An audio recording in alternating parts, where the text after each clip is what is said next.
2024 elections will deliver a coalition for the first time at a national level. The driver for that ultimate fall of the ANC below 50% will be the major metropolitan municipalities. I'm Carol Ofori, and this is the Carol Ofori Podcast for thought-provoking conversations. As it currently stands, of the 43.2 million South Africans who are 18 years or older and eligible to vote in the 2024 general elections, only 26.2 million are registered to vote. This is according to the Independent Electoral Commission of South Africa. Now, this means at the moment, only around 62% of South Africans who are eligible to vote will have the opportunity to take part in the upcoming national and provincial elections set to take place in 2024. And as we approach these elections, there is still very little agreement between analysts and commentators about the most probable outcome. Now, the biggest talking points is the share of the vote that the ANC is likely to garner as the ruling party. And what about the DA? What about the EFF? And another big question, why should every South African even bother to vote in the upcoming elections in 2024? With me right now to unpack all of this, I have Dr. Ongama Mtimka. Dr. Mtimka is a senior researcher, political analyst, lecturer, and non-profit organization executive based at Nelson Mandela University in Gqeberha. Dr. Mtimka holds a PhD in political studies and a master's in South African politics and political economy from Nelson Mandela University. Dr. Mtimka, thank you so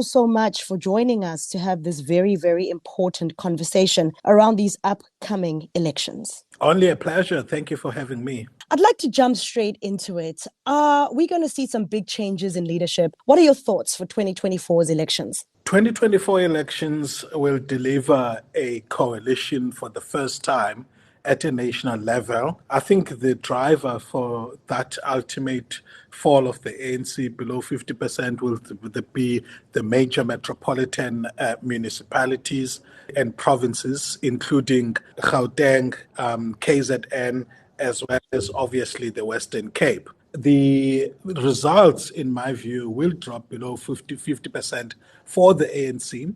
If you look at all the polls at the moment, their average is 43% for the ANC. And that, in my view, reflects a correction of all the polls which have been on the extremes, some of them slightly above 50%, and others at too much below in the lower 40s. I think that the realistic picture will be that the ANC will settle at about 46 to 47% if we take those polls and compare them with recent election results. Wow. So what does that mean for South Africa?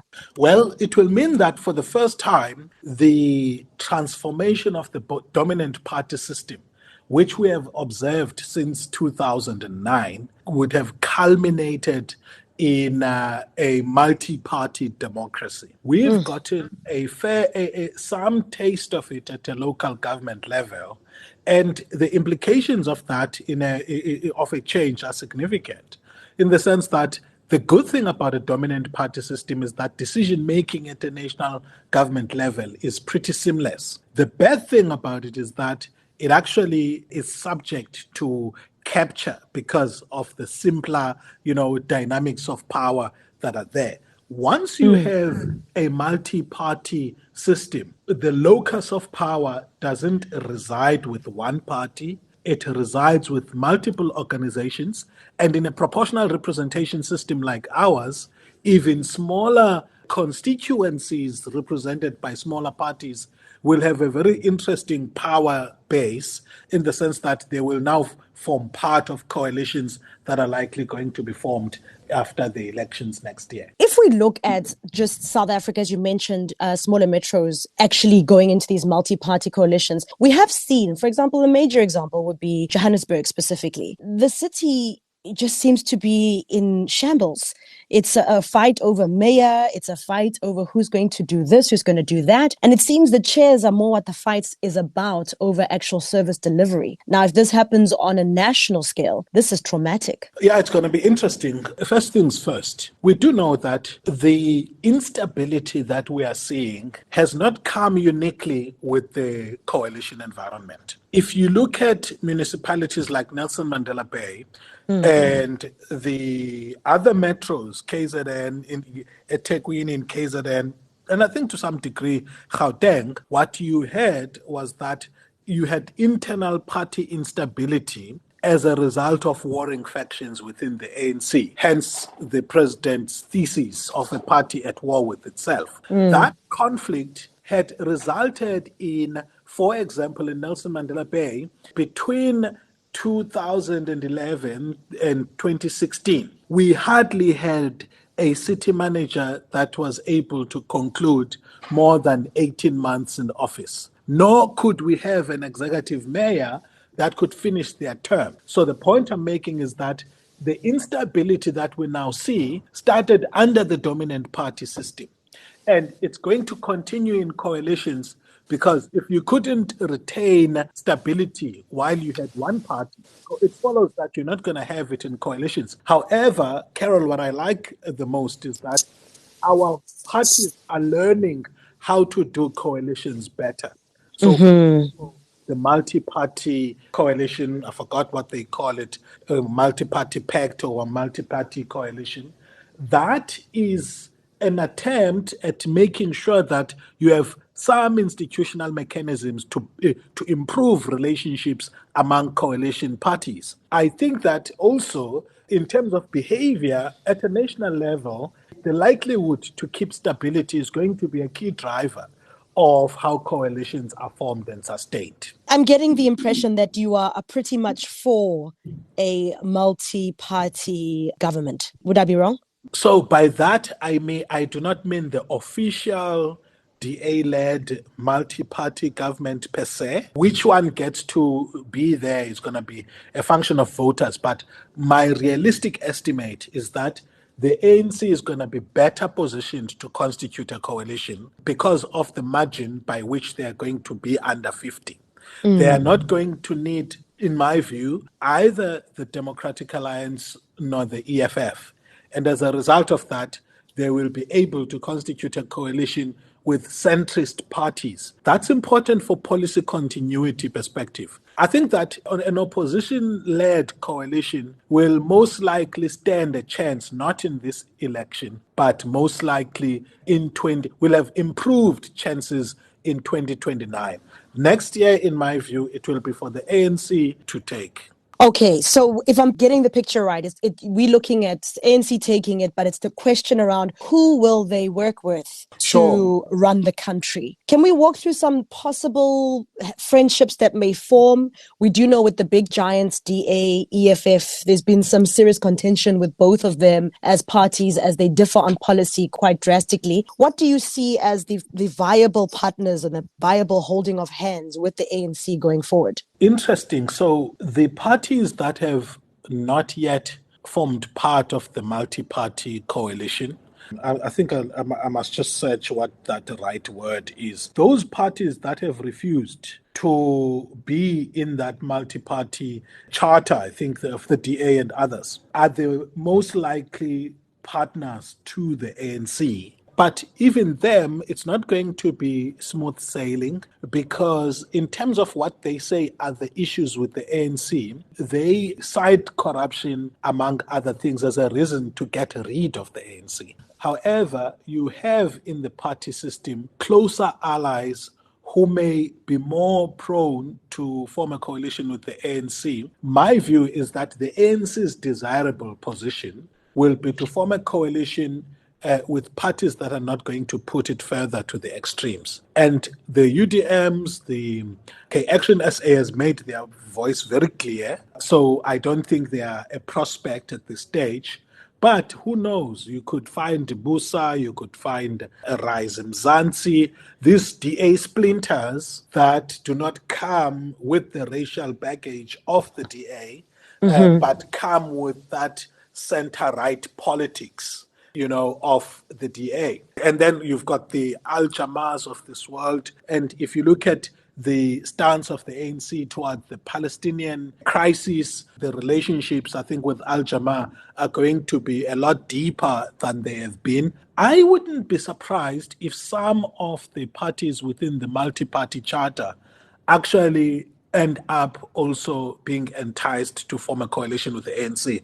But they have made it, the DA, among others, have made it quite interesting and difficult for the ANC to lure any one of them by introducing some legal mechanism that binds them together.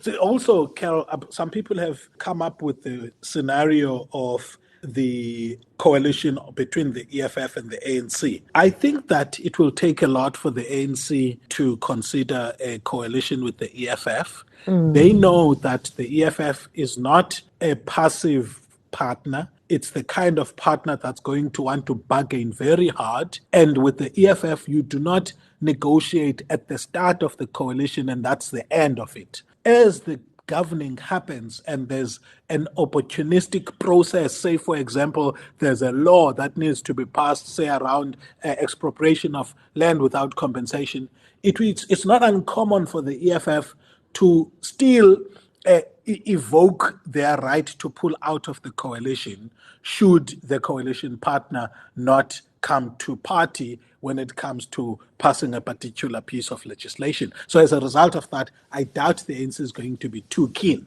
on partnering with the EFF. So what we can agree on is the fact that the ANC is going to take a little bit of a beating, in simple language, come the 2024 elections. It seems that's the consistent I've heard from many political analysts, and also the studies that have been done to establish who could possibly lead the pack in the 2024 elections. With that being said, surely when one loses, another gains. Are we going to see certain political parties gaining more seats in parliament due to their performance in the 2024? And which political parties do you think will pick up strength? I've heard word of the Freedom Front getting more support from DA splinters who've left the DA, moving more to the Freedom Front. I've heard of EFF getting more support. Will COPE get more support? Which parties are we going to see strengthening in parliament? So I wrote a piece, which I haven't finished yet, called Dynamic Fragmentation and Small Parties in South Africa.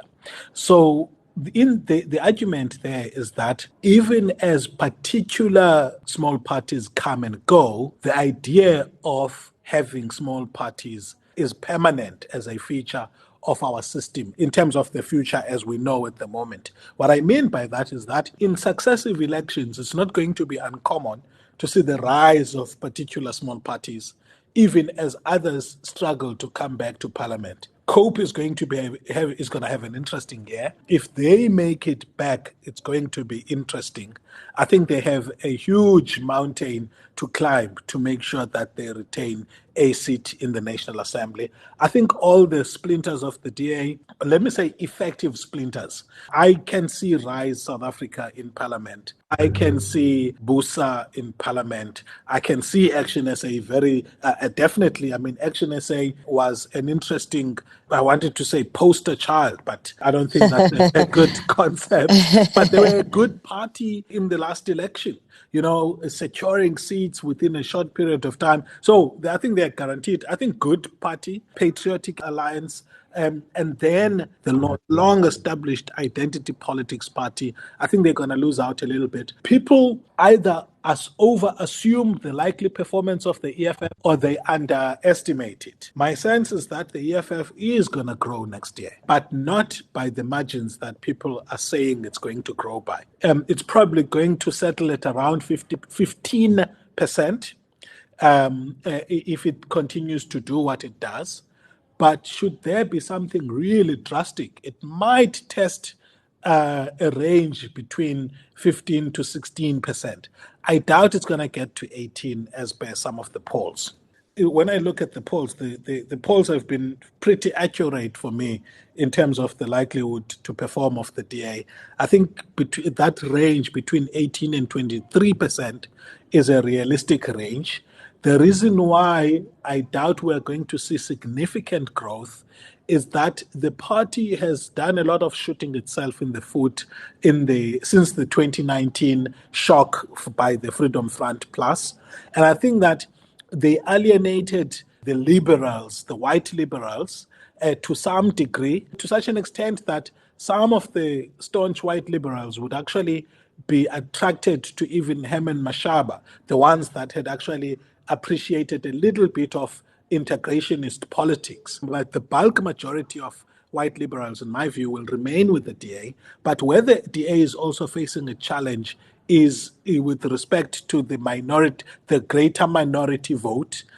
Remember, in 2004, the DA consolidated its base as the main minority party, where some colored vote, some Asian vote, found affinity with it. I say some because that voter base was split between the ANC and the DA. But I think that there's a lot that has been made, especially around the colored vote, for example, in terms of the parties that are contesting in that electoral market, as it were. So that makes things very difficult for them. So 30 years it will be, 2024, from our first time standing in lines to vote. And in 1994, we knew majority, if not all South Africans, were voting based on their race and what they felt would serve their race better. It's sad that 30 years later, the racial thing still stands and we're still voting according to that. Yes? I felt that this remains a big issue in South Africa. And the reason why it remains a big issue, it's because of the heritage of the dominant parties, being the ANC and the Democratic Alliance, and to some extent the EFF. Now, my sense is that these parties have had an overbearing contribution to to race politics in the country. I'm excited that the DA has undergone the process of splinter that it has faced, because remember, it had the potential, and I wrote this in an article in 2019, that if they are going to be able to stymie the departure of the conservatives, the conservative voter base, they might just become the first truly multiracial and representative party. Except that as a response to the Freedom Front Plus growth, they panickingly went against that broad church politics path that they were on, which they needed in order to attract the majority voter base in South Africa. So once they did that to themselves, the center left, for lack of a better word, of their own voter base is going to find a home in Musimaimane, in Herman Mashaba, in Songezo Zibi. And for me, those parties do not present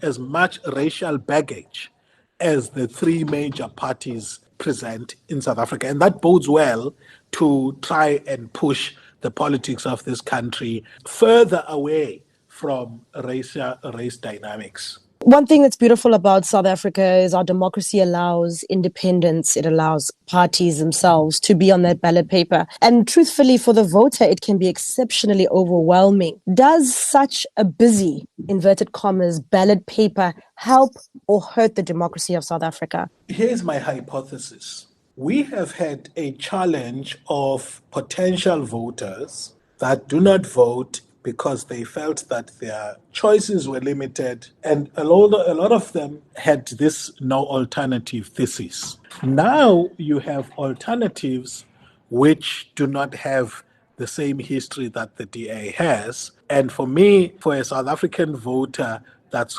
very interesting. Somebody who would not turn up at an election because they felt there were no alternatives, all of a sudden faces an opportunity to have a lot more parties they can vote for compared to not voting at all. So we should look at how busy the ballot paper has become from the perspective of the potential voting population that's now going to be energized to vote compared to that boycotting segment of the population that felt hard done by the trajectory of the ANC, while at the same time not trustful of the Democratic Alliance yet. Let's look at the ANC with Cyril Ramaphosa at the head.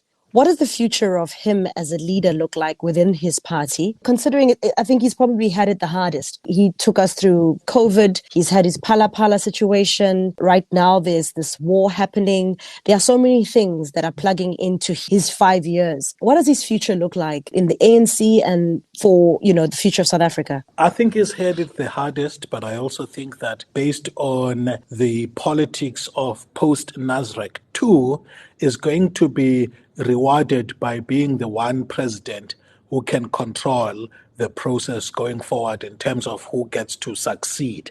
So it's interesting that he's had the brunt of an ANC that was at war with itself in his first term, and in his second term, in fact, beginning from the middle of his first term towards the beginning of the new term, he became a dominant player within the party and has had dependable allies who are now in positions of power, who are going to give him a unique position similar to Mandela of determining the shape, pace, and form of the transformation of the ANC going forward.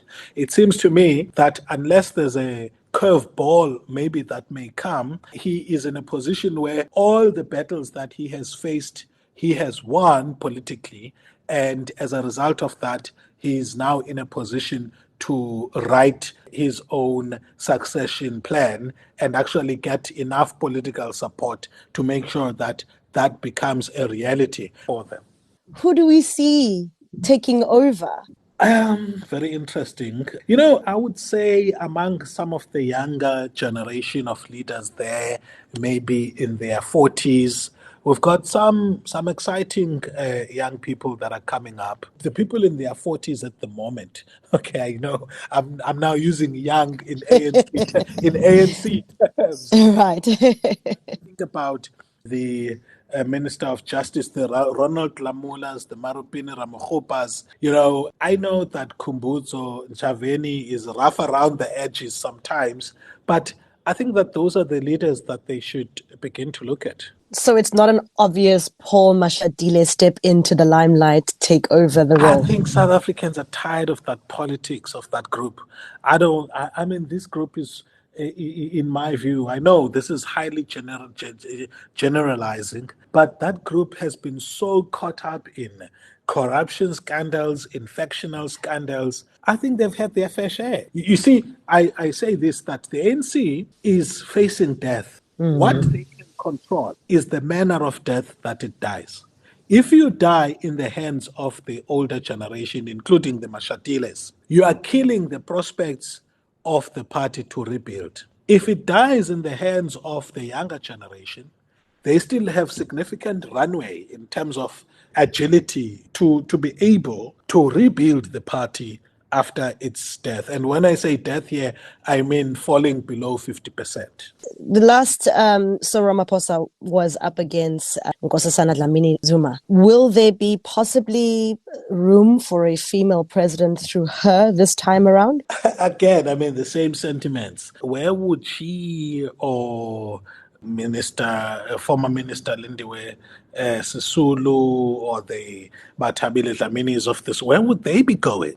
We should be talking the Stella Ndabenis, notwithstanding some of the anxieties that have been there, the Marupini Ramogopas. That's the future. If you're going to be talking female leader, I think that there are some prospects. I think it's a bit cynical now to think that South Africa must be beholden to these liberation fighters in perpetuity. As a voter, next year, I'm a voter, I'm going to the polls. What am I looking to vote for? Not necessarily a political party, but what are the key elements that I should be looking for a better South Africa, a less crime-ridden South Africa, a South Africa with employment, a South Africa that we start blurring somewhat the racial lines and start working together to build our country? What am I looking for? Interesting. So the reason why we have a proportional representation system is so that whatever diversity of interests that inform our voting, that Parliament would reflect the aggregated preference of South Africans as far as their political interests are concerned. So for me, there are voters in South Africa that are looking for radicalism on the extreme left or right, and those are going to be voting for the EFF and Freedom Front Plus on polar opposites. Then you've got the voters that are looking for experience, looking for a break from the ANC and do not mind racial dynamics. Those are going to be voting for the DA, the ACDP, the Inkatha Freedom Front, and those range of parties. And then you've got voters that are anxious that if power shifts from the center left to the center right, then there may be a negation or a pushback against transformation. Those voters are going to vote for the ANC. Then you have voters who are tired of the political extremes, who are looking for a break from the toxic politics that the ANC and the DA have come to represent. And those are going to be for voting for the new kids on the block. Of all the political parties, which one do you think will be most satisfied come, well, we're assuming May next year when the elections happen? That's the rumored month. Who do you think is going to be the happiest? I think that the new kids, in varying degrees, a rise has been very visible. I think they're going to be happy. I know Herman Mashaba will be very happy. So it looks to me like the DA splinters are going to be very happy, and the ANC is definitely not going to be happy. The DA might be just satisfied that maybe they stop bleeding further, but they should be open to surprises as well, because they are in the same position the ANC has been in since 2009, facing these politicians who are experienced, who come from them, who are now challenging their voter base. I think that the Freedom Front Plus and the EFF will also be somewhat happy, because I doubt that they're going to decline. You see, there's been a growth of what people have called a right-wing politics. I know I'm going to be in trouble with the EFF for that.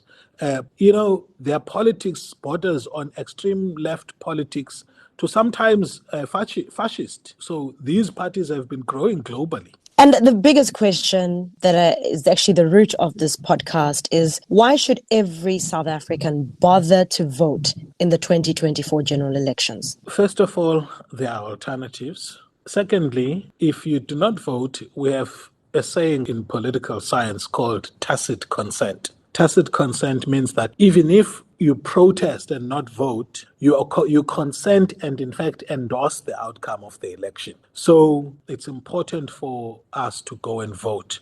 And you may be voting for continuity, or you may be voting for change. Our democracy needs it. That's so beautifully put. Anything else you want to share in the lead up to the 2024 elections? I feel like a lot of us are very nervous about this election. We're all kind of, jiggy about what's going to happen at this next election. But anything you want to leave us with, impart us with regards to this? In South Africa, we need to stop our search for a political messiah. The idea that there's going to rise a politician or a group of politicians that will take us to the promised land. We have to realize that all of us need to leverage our skills, need to leverage our networks in order to make South Africa better. You cannot have a political system that delivers the results that we need when you have a lethargic, indifferent, and nonchalant society. Thank you so much, Dr. Ongama. I think this conversation has been so needed and so important, just to sort of hash out the possible outcomes of it, and also kind of calm the ship to say we are in an interesting phase of our politics. We're in an interesting phase of our country's democracy. And this, more than ever, is a time for us all to be very interested and vested in what happens in these elections specifically. Indeed. No, thank you. Thanks a lot for hosting me. Keep doing this. We need as many voices out there as possible. That's the Carol Ofori podcast. For thought-provoking conversations, listen at ecr.co.za under podcasts or your favorite podcast app.